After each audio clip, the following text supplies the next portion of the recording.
You also look when Biden came in, you've seen spiking in a lot of things, including rent. It's much more expensive, and that's nationwide. You know, we have a lot of demand in Florida, and so people are building as fast as they can. We're going to talk about some of that today in terms of the housing. But you've seen a huge spike in a lot of things that really matter to people really over the last year, year and a half. And it's unfortunate. He was warned that if you did this, that this would be the result. But now they're going to be raising interest rates probably, and they're going to try to slow the economy down to try to get a handle on inflation. And that obviously could have really negative impacts as well. So what we're doing is we're getting it right in Florida.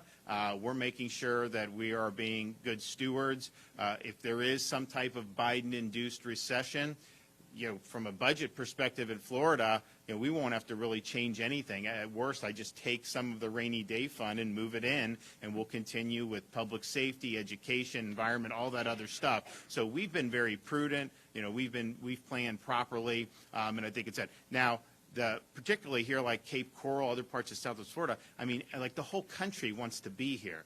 And so and just to be clear, like, you know, some governors are out just begging people to move to their state. Like, I'm not doing that. I mean, I'm happy with who we have here.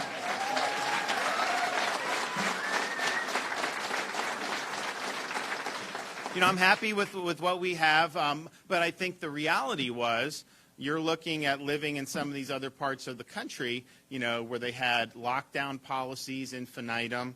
They were denying kids the ability to be in school in person. Those that did allow the schools to be in person, yeah, it's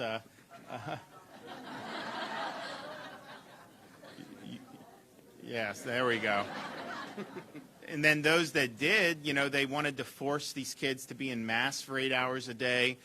You have places that wanted to fire people from their jobs if they didn't get a COVID vax. Obviously, you have very bad tax and economic policies in a lot of these parts of the country. You had crime not only going through the roof, but really being facilitated by a lot of these idiot politicians. You have places where they literally will not prosecute you. In like San Francisco, you can steal $999 worth of stuff, and they won't prosecute you unless it's $1,000. And so people loot the stores. You see all the homeless, all the crime.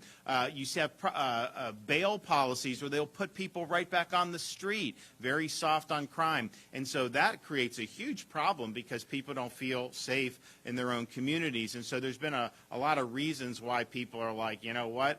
Florida's the beachhead, and they want to come. And so if you're somebody that's owned a home for a long time in Florida, it's a lot more valuable today, you know, than it was a few years ago because there's a demand and people want to do it. So I know people have done well with selling. The problem is you sell. Where do you go? I mean, you still have to do. So that's why a lot of people don't do it. So there's a lot of demand, and I think in terms of housing in particular, you know, some of it's the inflation, some of it's Biden.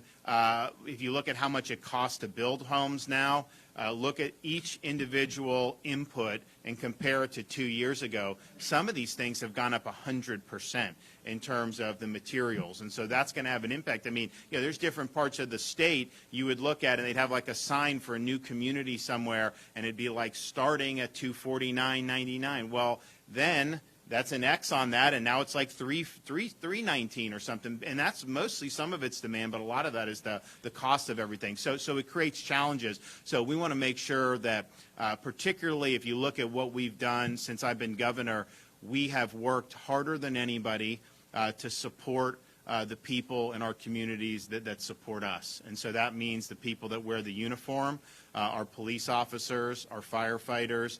This 2021-22 budget, our current year, you had other places that were taking funding away from law enforcement. We did $1,000 bonuses for every sworn law enforcement and fire in the state of Florida.